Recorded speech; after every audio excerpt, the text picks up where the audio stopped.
What's going on, Salt Strong Nation? I wanted to give you guys a quick update regarding this freeze that we just experienced here in Texas. I have updated a lot of our insiders in the community, but I know a lot of folks have been asking questions. Luckily, I was able to connect with a guide up in Galveston, East Matagorda, and that is Captain Caleb of Captain Caleb TV. I am going to be giving a quick report on my area, and then as far south as South Padre Island, where I was able to connect with Captain Nathan Fulks of South Texas Fishing Adventures. We're going to give you guys a full scope of what this freeze did to the Texas coastline. Now, starting up in the northern parts of Texas with Captain Caleb, I'm going to let him take it away with his report of what he's seen.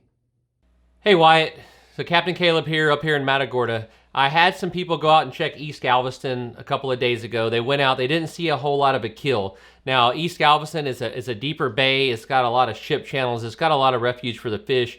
Even whenever they're laying on bottom, it's so deep that they have places they can get away from the prop watches of tankers and barges and whatnot. So East Galveston so far has been looking pretty good.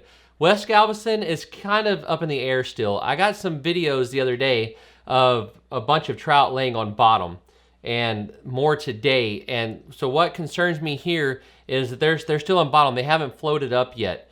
The video that I got today was a bunch of fish. I mean, several hundred fish just around one dock off of a cell phone video that was sent to me. Trout, mullet, all kinds of stuff. And even if it wasn't as much trout, that you're still losing bait. Their food. One thing that I've heard said is that the freeze hurts our fish today, but all that dead bait hurts our fish tomorrow, and I believe that to be true. So West Galveston is kind of early to call yet. Those fish are still laying on bottom. Now, myself and a friend of mine and Captain Nick Mosley, we all went out a day or two ago in Matagorda, and we checked. What we found were there were a lot of big trout. They were washed up in the grass, and they were quite a ways away from the water lines. The tide has dropped since the big winds and everything rolled in. Easily 25 trout between 7 and 11 pounds, easily, and that was in a very small area. The thing that really concerns me is we've covered probably 20-25 miles of shoreline, and we've seen the videos down at Rockport and Mansfield where all the fish are pulled up and they're warming up and they're doing fish things. Down over here in Matagorda, what we're not seeing is on the flats, we don't see fish coming up and warming up. And all of that distance I traveled, we saw one redfish and one sheephead. That's it. Nothing else was pulled up. So while it was tough to find a lot of signs of death, it was very easy to find no signs of life. And that's something that really resonated to me, was just the lack of life on the shoreline. So after seeing all the videos and hearing the biologists and all that talk about how those fish, they stay on the bottom. I've even had a biologist tell me that the majority of the fish will never float up. They're gonna stay on the bottom. Whenever we go out fishing and trying to catch them, next week, then that'll sort of tell the tale. If we can find them and catch them, then hey, maybe they're still there. But right now, it's looking like East Matagorda got hit pretty hard. West Matagorda went and flew a drone, didn't see much signs of life on the flats there either. So it's a really tense moment. It's a little bit early to call, but it's a tense moment. It doesn't look real great. On the plus side, I don't want to be the bearer of a bunch of bad news. On the plus side, I went and checked some really deep holes, and there were a lot of fish stacked up in those holes. Now, unfortunately, they're quite a ways away from our bays, but that gives me hopes that we have some breeders out there to help restock what we've lost. So Wyatt, I hope that helps you. I hope that clears up a little bit. I'm looking very forward for Captain Caleb TV and Salt Strong to work together. Look to do a lot more in the future. And back to you, my friend.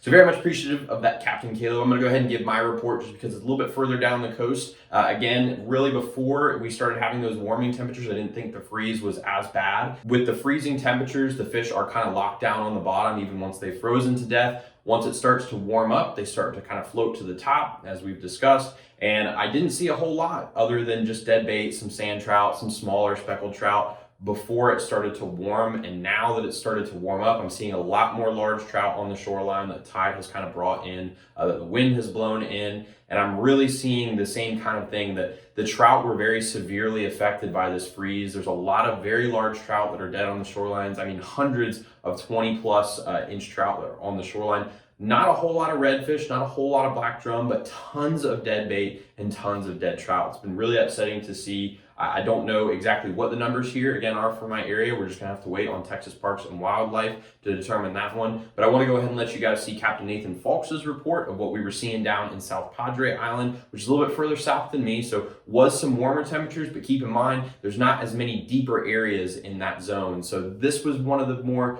I would say, from what I saw here in Corpus, and as Nathan will tell you as well, it was pretty severe down there in South Padre. So I'm gonna let Captain Nathan take it away. Good morning, Salt Strong. Captain Nathan here. Basically on the fish kill, what we really saw, the fish that took the biggest hit was the trout. I mean, by far, the trout, a lot of trout. We really only went into South Bay, which is a small portion of the grass beds here. But just in one bank in South Bay, we probably saw thousands of dead trout. Just tons of them, piles of dead trout. Several 30 inchers, quite a few, over 20, but just tons and tons of dead trout just littered all over the bank.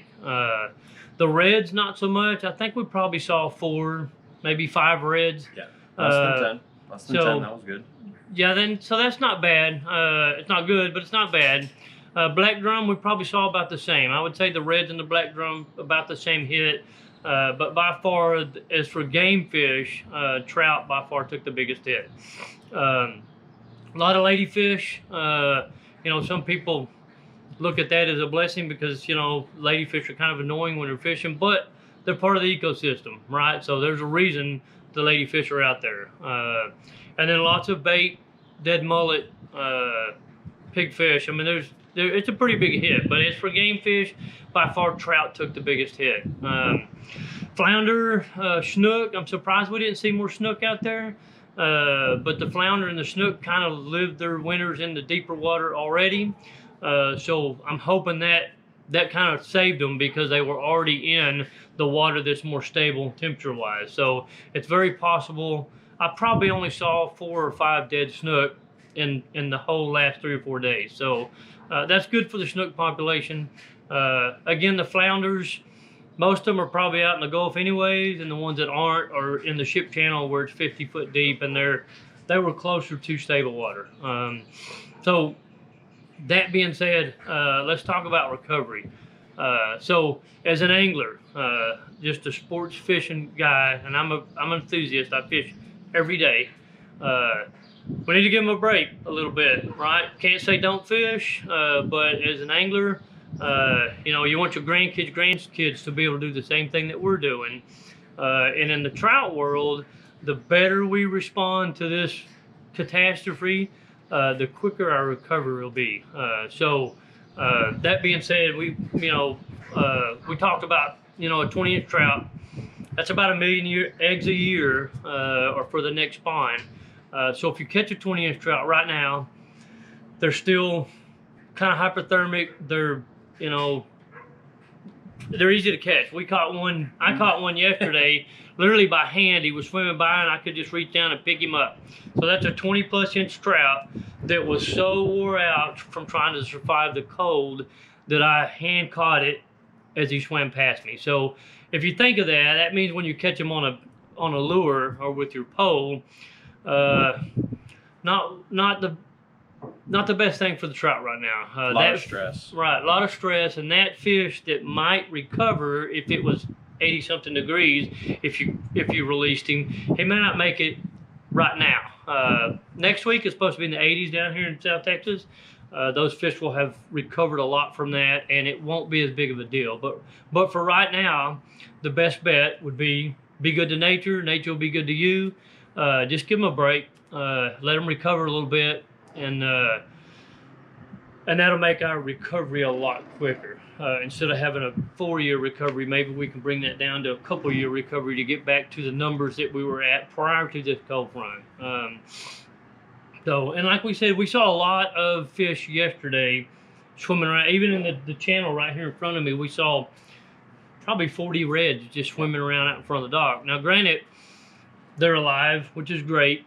But if you're pulling them out of the water, and they're kind of at a loss right now, right? Yeah. They're just trying to survive and find the warmest water possible, and this channel is very wind protected and stuff. So at least release them. If not, try your best to give them a break.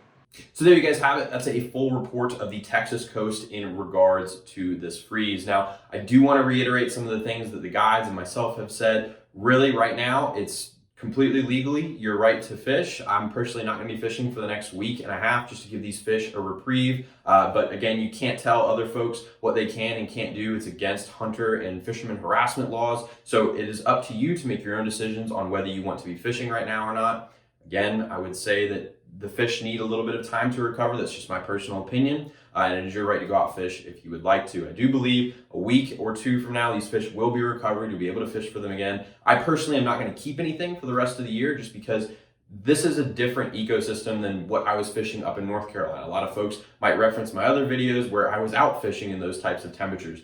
There's a lot deeper creeks there. Creeks sometimes are 12, 15 feet deep, with the intercoastal channels being much, much deeper. So those fish had a little bit more of a thermocline to drop into, and the genetics of those fish there are different. With the ecosystems here where there's just a lot of really shallow flats, there's nowhere for these fish to go. And this was a historic freeze, not experienced in over 120 years. So really significant event that's happened here. We are going to be waiting for some more numbers to come out from the Texas Parks and Wildlife Department. We'll see what regulations may stay the same, what may change. Some species limits or just species in general might be affected by this freeze to where they change the limit. So keep an eye out for the news to see exactly what is going to happen with all these different species. And if you have any questions, please drop them below, any comments.